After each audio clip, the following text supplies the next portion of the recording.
to be talking about my sound system. Now, I posted a short just the other day about how it's really knocking in here. I got the bass going because we got some new subs and some new amplifiers. And I haven't posted a video in a really long time, so there's a lot of things that have changed. For instance, those are there now. And we have some new stuff around here. So yeah, let's get started. So let's start with the base of the system.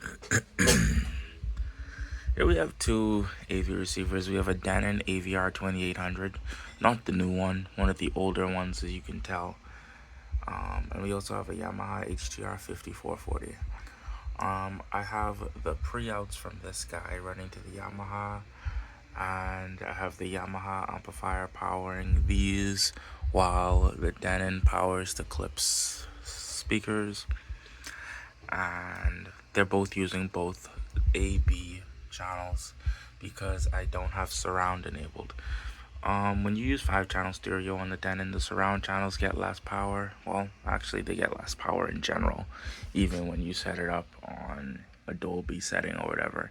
So because the surround channels get less power, I decided I'd basically just get rid of the surround feature of this theater, since considering I never actually use it in Dolby mode or Pro Logic, I always just use it in 5-channel stereo anyway. So I figured it wouldn't be to my detriment if I were to just put the entire right half of the room to front right, and then put the entire left half of the room to front left, which is how I was able to get full clear quality throughout the entire room. Now, something else that I have here as a part of the system is this Nakamichi DSP, the EQ Z1825. This guy got on sale, it was approximately like 25 bucks or whatever. And then back there I have a 1 amp or 12 volt 1 amp power supply, and that's how I'm powering it, because this is a car audio DSP, believe it or not. So yeah, I have that guy hooked up, and I have the pre-outs for the subwoofer output from this going into that. And that's what I have going to my bass amps. Now let's talk about the bass amps. So we have two. We have this guy over here. This is a Crown CTS 600. It is one of their Comtech amplifiers, and these are typically used in applications that are large. You know, when it comes to applications like this or like simple audio systems, you would typically see people use an XLS or XLI amplifier. But these CTS amps are really cheap, and because I have really high output voltage coming out of that and really high input voltage for this or whatever, I'm able to use these even though these are meant to be terminated for XLR. I have RCAs running straight to these with some strong voltage. So that is my Crown CTS 600. It does somewhere upwards of 600 watts, less than 7, more than 6. And I have it powering this Clips sub. Now this is a Clips KSW12, and something went wrong with the amplifier on this guy. So I had this left over. I said, you know what, I might as well just use this and power this. So this is typically what I use to power it when I just want to watch something or just listen to some music. And I'm not necessarily trying to demo or do it loud or boom the place up. I just want to have some mids going on with those tops. So that's what that's typically for. As you can see, it's on right now, just because I was playing a game and listening to some music in the back. Now my second amp, and you got a flashlight, is this CTS 12, not 12, CTS 2000 that I have under here. And this is what I have hooked up to the remainder of my speakers. Down here, I have a truck box for 210s, but I don't have them on anymore. But what I have it hooked up to is these two MTX Terminator 12s. This is the vented box, not the sealed box. So it's vented. That thing apparently can take about 1200 watts. And through some reviews that I've watched, it appears that it actually can, the sealed version at least. So imagining that the drivers are identical, this means that it actually can take that amount of power. I have them hooked up to this 2000. I have it on one channel, and I'm giving it maybe like 900 watts just to be safe.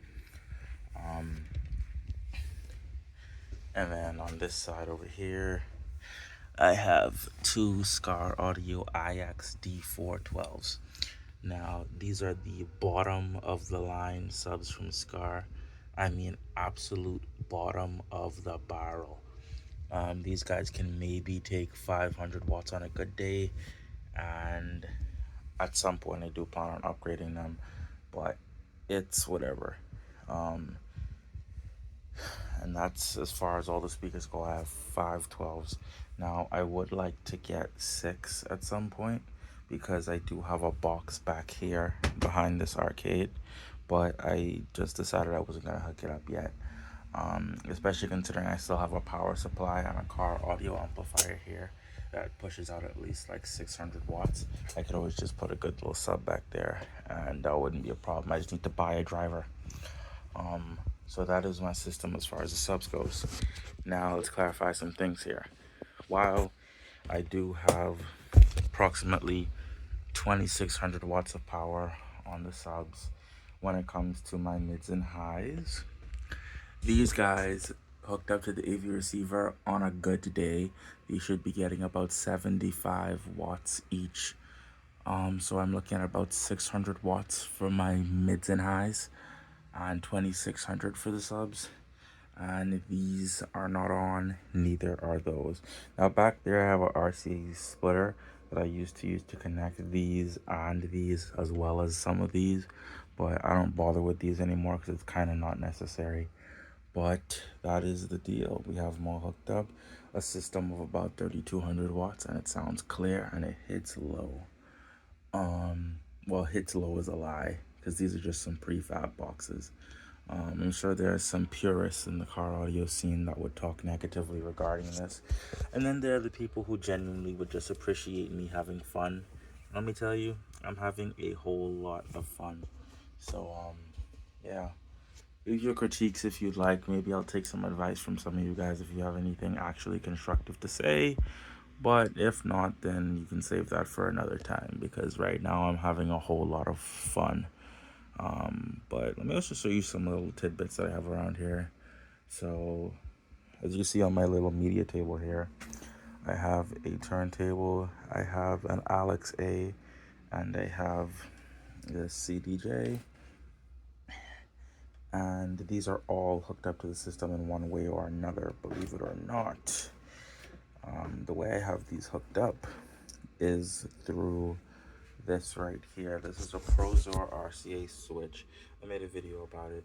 It has a volume knob on it, which is the real reason why I got it, but the volume knob ended up turning out to be practically useless, so it's just there for the fun of it at this point.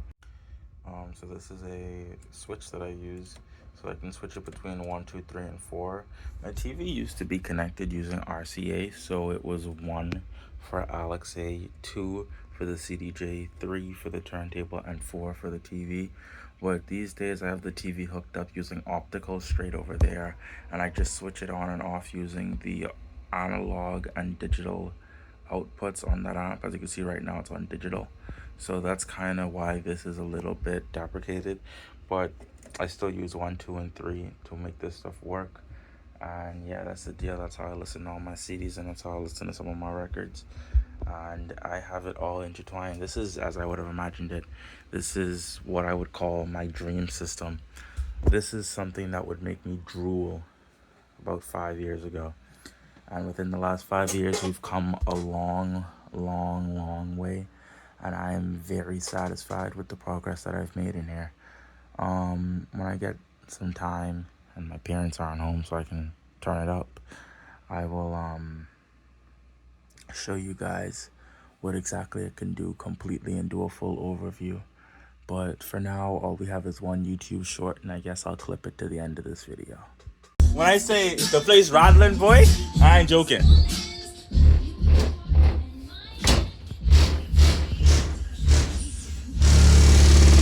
Wait, this place is knocking like crazy. This is the part of the video where I give all the big ups, all the shout outs or whatever. Shout out to two big inspirations of mine, I would say. Barevids did a video a million years ago of his subs hooked up in his room under his bed.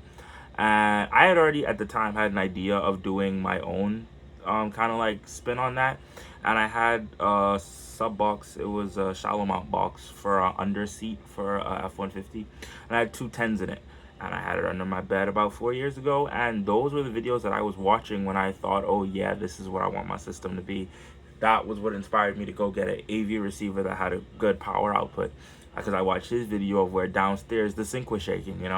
That's what I was watching. And another thing I used to watch was MyStonerMind. Now he kind of stopped making videos. I know recently he uploaded a video about an AVR, ironically, but I used to watch a lot of his videos. He wasn't necessarily doing exactly what I'm doing now, but he just used to screw around with audio speakers, and he kind of did what I was into, so I used to watch a lot of his stuff as well.